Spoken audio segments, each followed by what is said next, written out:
Police সদস্যরা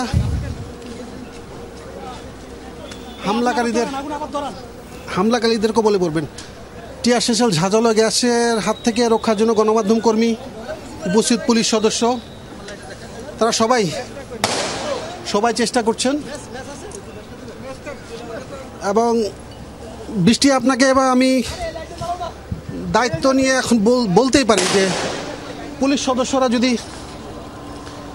সদস্যদের সাহায্যে যদি এই মুহূর্তে সেনাবাহিনী ছাড়া অন্য কোনো বাহিনী, সেনাবাহিনী সহ অন্য কোনো বাহিনী এগিয়ে না আসে, তাহলে এখানে করুণ পরিস্থিতির মুখোমুখি হওয়ার দৃশ্য হয়তো আমাদের দেখতে হবে। আমি একজন সংবাদকর্মী হিসেবে এটা বলতে পারবো কিনা আমি জানি না, বলতে পারা ঠিক হবে কিনা জানি না।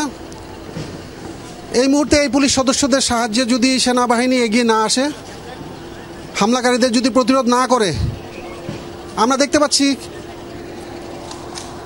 বৃষ্টি সে গলিতে পৌর চত্বরে যেখানে সমাবেশ হচ্ছিল, সে সমাবেশের পাশে যে পুলিশ সদস্যরা আটকা পড়েছে তাদের দিকে হামলা করছে হামলাকারীরা। এই মুহূর্তে যদি তারা সেনা সদস্যরা আবারও ফাঁকা গুলি বর্ষণ করছেন, তাদেরকে সরে যাওয়ার জন্য সতর্ক করছেন, আমরা দেখতে পাচ্ছি। এই মুহূর্তে সেনাবাহিনী যদি এগিয়ে না আসে, সেনাবাহিনী এগিয়ে না আসলে এই সন্ধ্যার আগে বা সন্ধ্যার পরে এই যারা পুলিশ সদস্যরা আটকা পড়েছে তাদের কোনোভাবে রক্ষা করা সম্ভব হবে কিনা আমি যথেষ্ট আশঙ্কা প্রকাশ করছি। সেনাবাহিনীর সদস্যরা প্রস্তুতি নিচ্ছেন, আর মনে হচ্ছে তারা অসহায় এই পুলিশ সদস্যদের উদ্ধারে তাদের সাহায্যে এগিয়ে আসবেন। তাদেরকে সেই প্রস্তুতি আমরা নিতে দেখছি।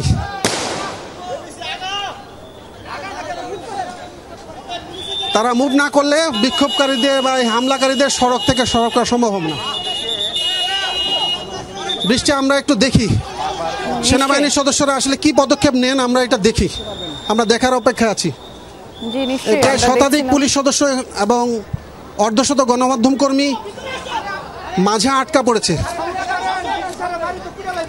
তাদেরকে উদ্ধারে সেনাবাহিনী কতটুকু সহযোগিতা এগিয়ে আসে সেটা এখন আমাদের দেখার অপেক্ষায় থাকতে হবে। আমরা দেখছি আপনি নিরাপদে থেকে খবর সংগ্রহ করবেন। সেখানে আপনি যেভাবে বলছেন যে পুলিশ সদস্যরা আসলে একরকম অসহায় হয়ে পড়েছেন, অর্থাৎ তাদের উদ্ধারে একরকম সেনাবাহিনীর সাহায্যই দরকার।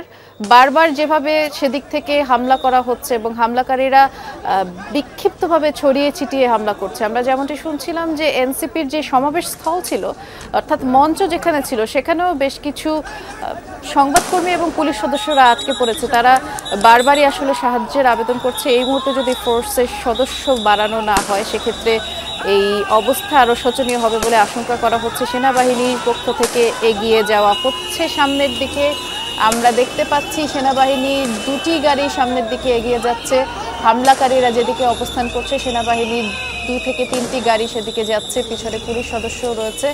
এখন আসলে দেখার অপেক্ষা এই পরিস্থিতি নিয়ন্ত্রণে আনতে কতখানি বেগ পেতে হয়, কারণ পরিস্থিতি খুব বেশি ঘোলাটে হয়ে গেছে। অর্থাৎ ছাত্রলীগ, আওয়ামী লীগ এবং যুবলীগের যারা কর্মী রয়েছেন তারা বিক্ষিপ্তভাবে ছড়িয়ে ছিটিয়ে হামলা করছেন। কয়েকজন মানুষ সেখানে আটকাও পড়েছেন। গণমাধ্যম কর্মী থেকে শুরু করে পুলিশের সদস্যরাও সেখানে আটকা পড়েছেন। আমার সহকর্মী আব্দুল্লাহ তুহিন দেখাচ্ছিলেন টিয়ার শেলের ধোঁয়ায় আসলে অনেকের কথা বলতেও বেগ পেতে হচ্ছে। এমন একটি পরিস্থিতির মধ্যে খবর সংগ্রহ করতে হচ্ছে। দর্শক, আপনারা দেখছেন এই পরিস্থিতি তীব্র উত্তেজনাময় পরিস্থিতি। গোপালগঞ্জে সমাবেশ শেষ করে মাদারীপুর যাওয়ার পথে এনসিপি নেতাদের উপরে কিন্তু হামলা হয়। সেনাবাহিনী ইতোমধ্যেই সেখানে আছেন।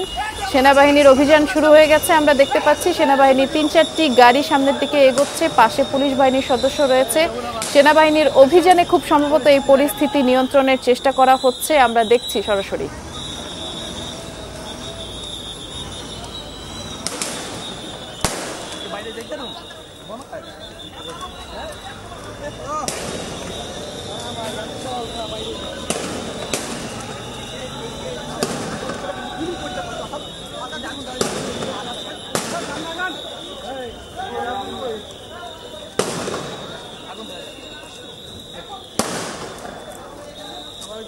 সেনাবাহিনীর অভিযান শুরু হচ্ছে, দর্শক শুরু হয়ে গেছে। গোপালগঞ্জে যে উত্তেজনা বিরাজ করছে, পুলিশের গাড়িতে ভাঙচুর করা হয়েছে, আগুন দেওয়া হয়েছে। আমাদের সহকর্মী আব্দুল্লাহ তুহিন আছেন। তুহিন, জানাবেন, সেনাবাহিনীর অভিযান তো শুরু হয়েছে দেখছিলাম। শেষ পর্যন্ত সেনাবাহিনীর সদস্যরা এসেছে। উপস্থিত পুলিশ সদস্য যারা এতক্ষণ প্রতিরোধ করে রেখেছিলেন তারা আবার পূর্ণ উদ্যমে সেনাবাহিনীর সাথে এগিয়ে যাচ্ছেন। এমনকি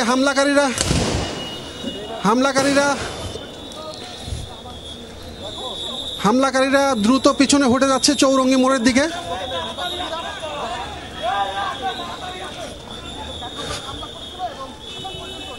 আমরা জানি না সেনা সদস্যদের কি ধরনের নির্দেশনা দেওয়া আছে, সেনা সদস্যরা কি ধরনের নির্দেশনা দেওয়া আছে আমরা জানি না। আশপাড়ার ভবনের ছাদে যারা উঠে ইটপাটকেল ছুটছিল তাদেরকে প্রতিরোধ করার জন্য এদিক যাও, বেশি ভিতরে যায় না। আমরা যে দালানটি দেখছি, এই দালানের আসলে বেশ কিছু ছাত্রলীগের কর্মীরা অবস্থান করছে। এখান থেকেও ইটপাটকেল নিক্ষেপ করা হয়েছিল এবং পুলিশ আসলে প্রতিরোধের চেষ্টা করছে। দর্শক সরাসরি দেখছেন এই বিল্ডিং এর মধ্যেই আমাদের সহকর্মী আব্দুল্লাহ তুহিনও সেখানে আছেন। পুলিশের পক্ষ থেকে একটি প্রতিরোধ করবার চেষ্টা করা হচ্ছে। সেনাবাহিনীর যে অভিযান সেটি ইতিমধ্যেই শুরু হয়ে গেছে। অর্থাৎ এই যে পরিস্থিতি নিয়ন্ত্রণে সর্বাত্মক চেষ্টা চালানো হচ্ছে প্রশাসনের পক্ষ থেকে। ইতিমধ্যেই হামলা, ভাঙচুর, অগ্নিসংযোগের ঘটনা তো ঘটেছেই। তীব্র উত্তেজনা বিরাজ করছে গোপালগঞ্জে। একজনকে দেখতে পাচ্ছি খুব সম্ভবত আটক করা হয়েছে। আমরা জানতে পারবো কিছুক্ষণের মধ্যেই যে এখানে আসলে কি হচ্ছে, কারণ এই দালানটিতেই ছাত্রলীগের বেশ কিছু কর্মী অবস্থান করছে।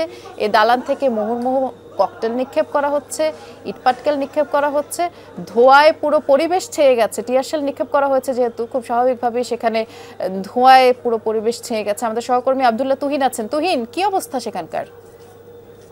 সূর্য ডুবে যাচ্ছে, বিকেলের পর সন্ধ্যা ঘনিয়ে আসছে, কিন্তু তখনও এই মাঝে আটকে পড়া প্রায় শতাধিক পুলিশ সদস্য এবং অর্ধ শতাধিক গণমাধ্যম কর্মীকে উদ্ধারে কোনো বাড়তি তৎপরতা আইন শৃঙ্খলা বাহিনী দেখা যায়নি। তাদের নিয়ে আমরা আশঙ্কায় ছিলাম। শেষ পর্যন্ত সেনাবাহিনীর 3টি এপিসি, সেনাবাহিনীর এই যে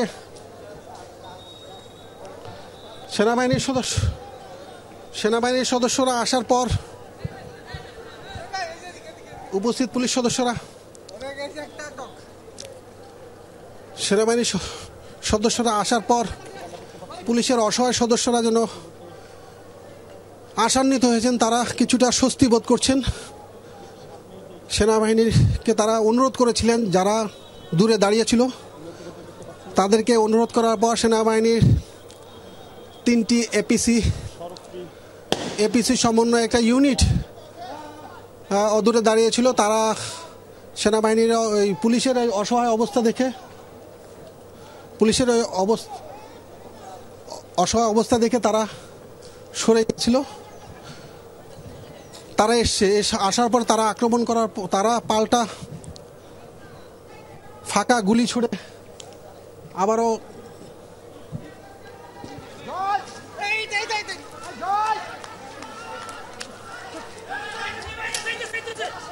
গলিতে